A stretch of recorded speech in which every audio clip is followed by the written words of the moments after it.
One Piece chapter 753. This is a really pleasant surprise, man. I gotta say this, having the chapter open up with Doflamingo being questioned by Bellamy, and Bellamy's just like, Doflamingo, I can't believe you set me up.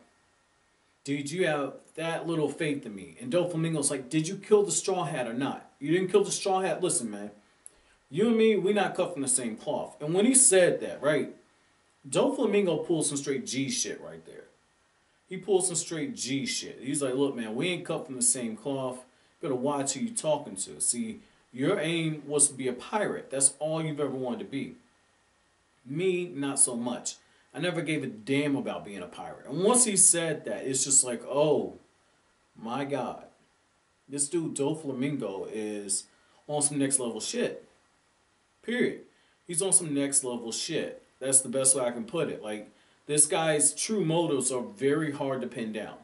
Very hard to pin down. And what's so crazy about this, is the fact that Doflamingo knows that he's batshit crazy and he just doesn't give a fuck.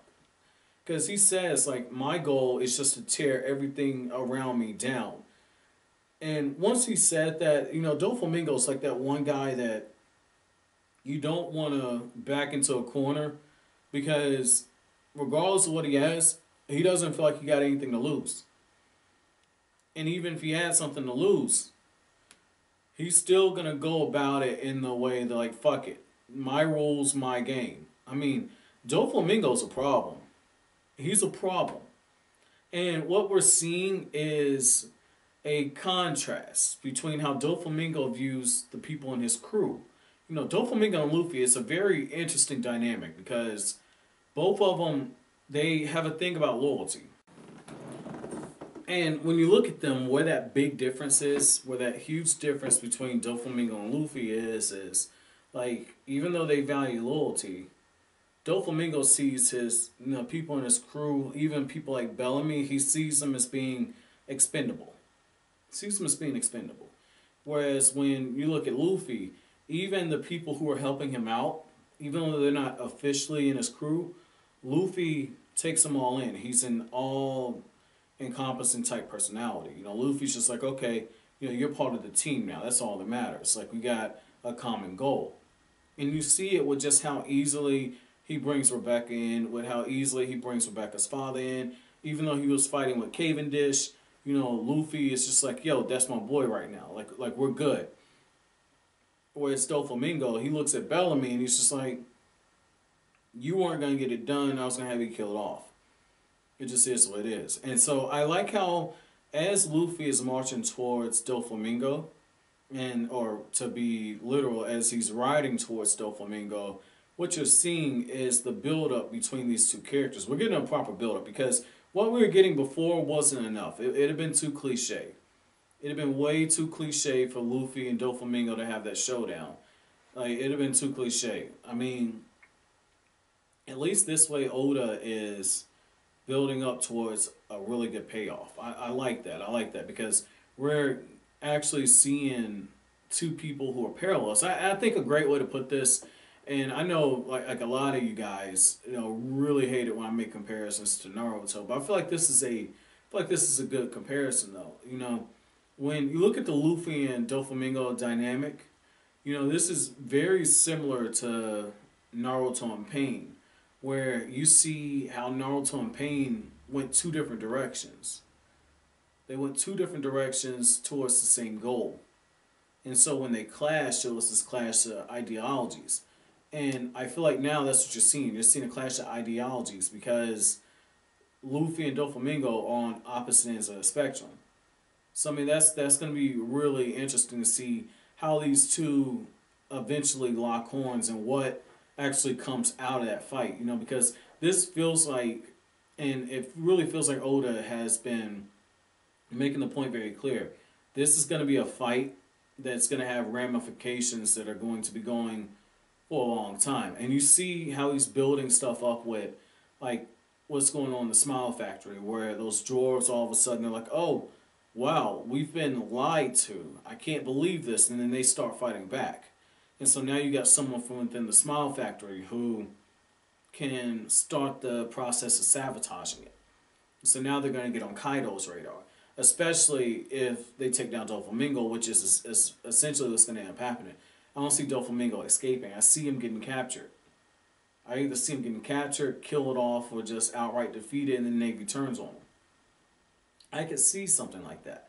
And just speaking of Doflamingo's family, you know, when all those officers are showing up and they're just raising hell, you know, you get this real sense of hopelessness. Even like with somebody like Baby Five, who I felt like she was just gonna be the character that, you know, Sanji just perved out over.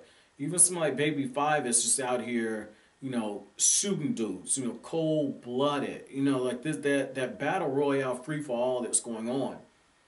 It's very interesting to see how Doflamingo never looks like he's out of control. And at the end of the chapter, when you have all the gladiators and the contestants and everybody, they say, well, you know, Straw Hat, we realize that our only play is to make sure that you succeed. And they look at Cavendish and they say, Cavendish, you put your stuff aside. I'm paraphrasing, but they say, you put your feelings aside about Luffy and you make sure you get him to the top. Everybody's putting their chips in Luffy's hat, and I like that. They're putting their chips in the Luffy straw hat. And it's very interesting because the combatants are doing that with Luffy, whereas like the people are turning against the king yet again. And that's so sad. That's so sad that that's happening because essentially, you know, you got one dude, he has to be tied down because he's about to kill his family. He's about to kill his family. And that'd be so tragic, man. Like, if you kill your family and you gotta live with that, that would be so tragic. That'd be so fucked up. But like, what's interesting about that, what's really interesting about that is they say, well, we know where the King Riku is and we know where God Usopp is. Let's go capture them. We can end the game this way. And so the people have made a decision. Before it was they got manipulated into turning against the king. In this case, yeah, they're being manipulated, but like they're making a choice. Nobody's putting a pistol to their head and saying, this is your choice, because Doflamingo gave them two options. You can either fight back. They gave them three options. You can either fight back and come after me, or you can do nothing and kill your family and eventually everybody dies, or you can go capture all these 12 combatants, you know, which is what he called them, or convicts. And you can bring them to me and I'll spare you. So essentially I had three choices at that point. And they're choosing to turn on their king. And there's a sense of loyalty there. They say, well, you know, just make sure you don't harm him. But at the same time, you are harming him because you don't think that will break the king's heart? He's been out of sight for that long, and now you're turning on him to save your family when he's trying to save the whole damn kingdom. Like, it's very, very telling what Oda's doing here, and I like that. I really like that because, you know, again, that's once again showing us that he understands human psyche. He understands human psyche, and that's so beautiful. And I like the little comedy elements, like where Rebecca's father is just like, I can't believe you let my daughter come. She's one of the convicts. And, you know, obviously, you know, it's going to be needed to get laws, see Prism Stones off. But what's interesting about that is I feel like Law is being set up to be the jobber. And for those of you who aren't familiar with wrestling and everything, like the jobber is the person who's being used to sell the big bad guy or to sell the next babyface or whatever the company's trying to push. And so I feel like Law once again is going to be used as a jobber to put Doflamingo over, and probably the same with Rebecca's father, maybe even Rebecca herself. That way Luffy can step in. But based on what little bit we've seen, Doflamingo's too intelligent of a fighter.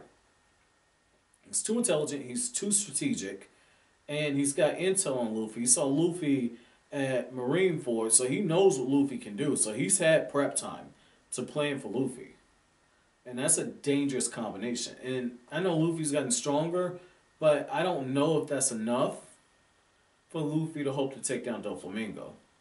I don't know if that's enough. And I want to know what you guys think. At this point in the story, did you think Luffy had enough to take down Doflamingo? Let me know down in the comment section below. But as always, guys, if you like anything I had to say, don't forget to comment, rate, subscribe, share, Thank you so much for watching all the way to the end. Have an awesome day, guys.